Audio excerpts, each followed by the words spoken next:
Hi there, smart drivers. Talking to you today about smarter defensive driving. What is defensive driving? It is skills and abilities that you put in place to keep yourself safe when you make mistakes and when other people on the roadway make mistakes. Smarter defensive driving, we're talking about minimum safe distance. If you can do these two things,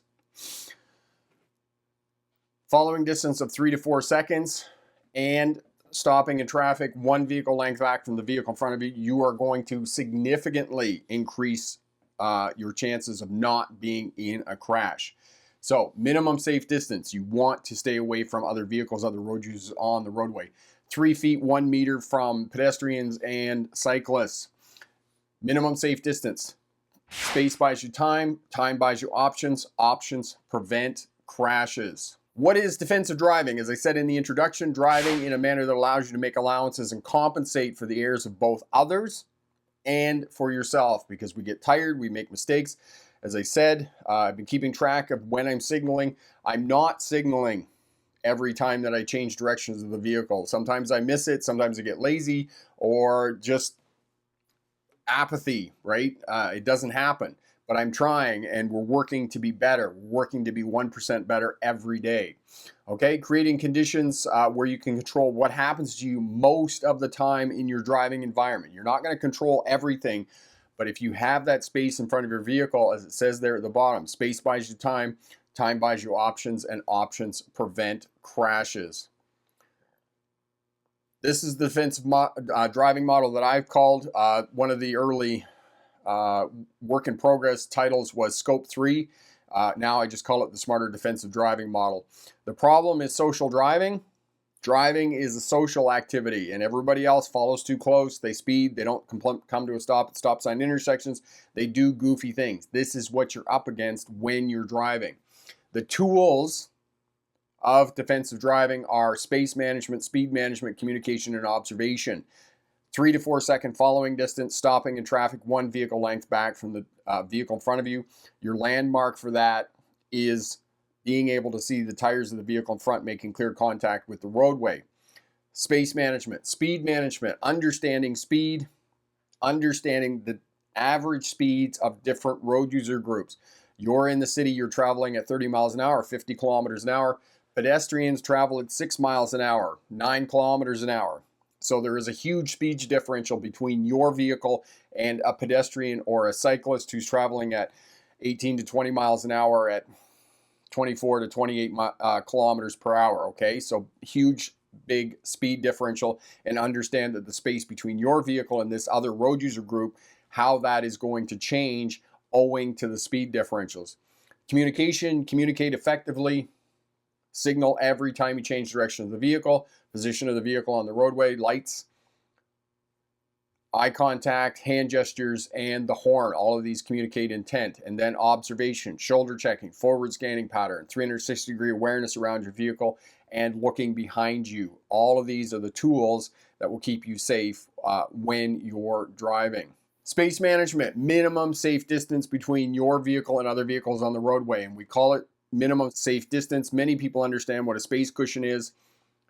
I call it minimum safe distance because think of a nuclear bomb. You need minimum safe distance away from the bomb so that you don't perish from the bomb itself or from the fallout. It's the same thing as other traffic. You want minimum safe distance so you don't end up in a crash. You can always manage the space in front of your vehicle. A bonus is if you can control the space on both sides of your vehicle, but you can always control that space in front of your vehicle. And I know that people say to me, people are always going to move in there. No, they don't. And if they do, they're only going to be there for a few seconds because they're going faster than you and they're just going to speed up and take off. And again, space buys you time, time buys you options, options prevent crashes. Stopping in traffic one vehicle length back so you can see the tires of the vehicle making clear contact with the pavement. There are several reasons for this. It will be defensive posturing against being rear-ended. If you change your mind, you can move out and around, or the vehicle in front of you breaks down. You can move out and around the vehicle in front of you without backing up in traffic, because that's the last thing you want to do is back up in traffic. You want to avoid that at all costs. Okay, if the car rolls backwards in front of you, for those of you driving manual transmissions, sometimes they don't get taught properly and they roll back on a hill, and that space in front of you will prevent the vehicle rolling into your car. Everybody moves off together.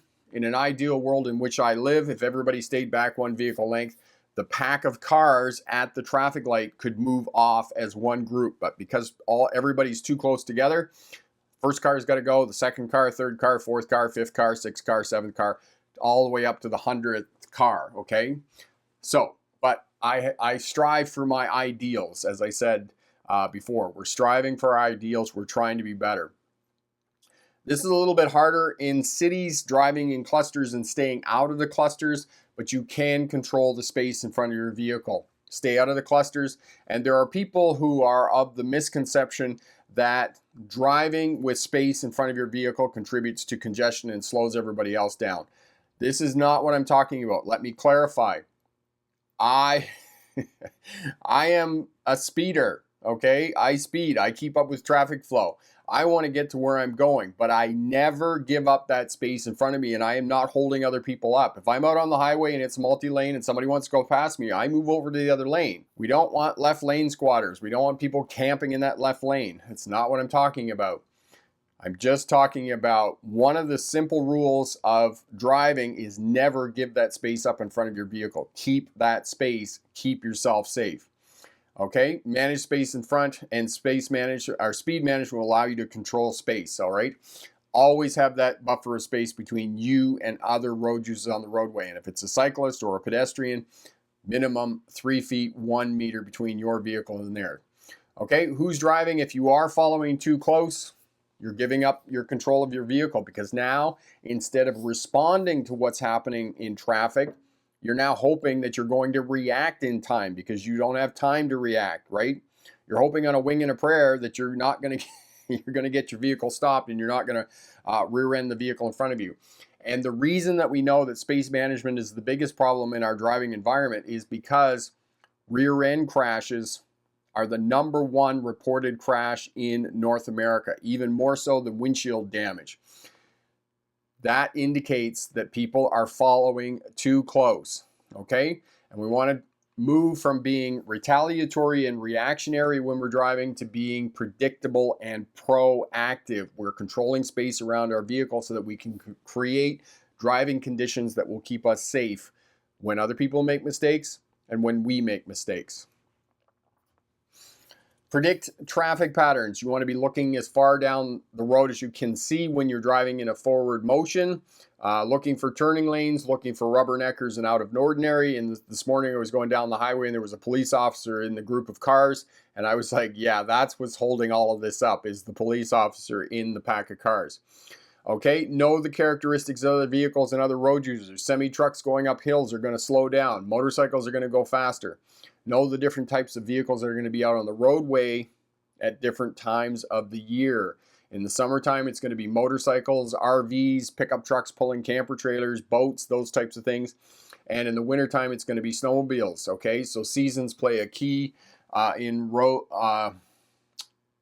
predictable traffic patterns. I'm sorry, that's last sentence. I need to fix that and amend that. But be looking out for motorcycle riders right now, okay? And know the characteristics of motorcycles and whatnot. All right, by understanding traffic patterns, how road signs are going to influence traffic patterns, how roadways are going to influence traffic patterns, we can interpret the actions of individual road users most of the time, okay? No doubt. Other road users are going to do things that are unpredictable. They're going to drive around traffic islands on the wrong side. They're going to go the wrong way through the roundabout and those types of things. But for the most part, you should be able to interpret the actions of individual road users by looking farther down the road, interpreting vehicles' movements. For example, if a vehicle is moving to the right side of their lane, there's a good opportunity that they're going to change lanes if they're on a multi-lane road. Pay attention to your driving, and again, maintain that following distance in front of your vehicle. Mapping and tracking intersections, and this is incredibly important in the realm of defensive driving. More than 40% of crashes happen at intersections. Not only is this a hazard area for crashes and a high probability that they're going to happen there, It's also the place that you're going to cross paths with vulnerable road users, with pedestrians, kids on scooters, skateboards, cyclists, those types of things. And as Marion was talking about earlier with the left-hand turns, you need to be looking for pedestrians on the cross street who are going to cross towards you on the cross street and mapping and tracking their movement, because if you're sitting there waiting, you're watching the cross traffic or the oncoming traffic, and you're waiting for the gap in the oncoming traffic, you also need to be looking. There's three things you need to be looking for on the left-hand turn. You need to be looking at the traffic light while you're sitting there, making sure it isn't turning to yellow. You need to be mapping and tracking the oncoming traffic, and you need to be mapping and tracking the pedestrians on the cross street. So there's three things going on when you're making a left-hand turn, and you got to be monitoring those situations and tracking those different situations while you're sitting there waiting, because there's a lot of information that you're taking in. And this is why oftentimes for new and inexperienced drivers, they're going to get into trouble on left-hand turns. Always scan an intersection before entering. And I'm writing a paper right now called The Right-of-Way Myth.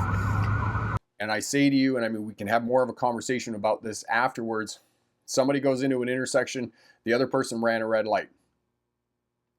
What automatically comes to mind when somebody tells you they had a crash and somebody else ran a red light? Your brain shuts down. There was nothing I could do about it. The other person ran a red light. I had the right of way. It's their fault. Maybe so, maybe not. And like I said, we can have more of a conversation after the presentation. So good luck on your driver's test. And remember, pick the best answer, not necessarily the right answer.